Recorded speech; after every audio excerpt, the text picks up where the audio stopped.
तरुणासोबत लग्न हा विचार तिला असह्य झाला होता. तुम्हाला वाटलेच कसे की मी याच्यासारख्या अडाणी आणि अशिक्षित मुलासोबत लग्न करेल, ज्याला स्वतःचं नाव सुद्धा लिहिता येत नाही? मीरा चांगली चिडली होती.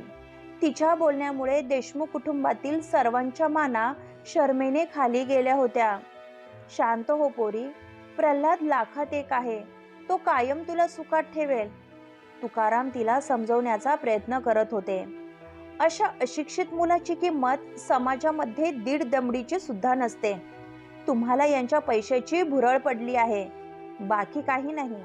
मीच काय, अख्ख्या पंचक्रोशीतील एकही मुलगी याच्यासोबत लग्न करणार नाही, हा माझा शब्द आहे. आमच्या घरगडीची मुलगी मॅट्रिक शिकलेली आहे, ती पण या लग्नाला तयार होणार नाही. खोटं वाटत असेल तर शब्द टाकून पहा. मीराचे शब्द प्रल्हादच्या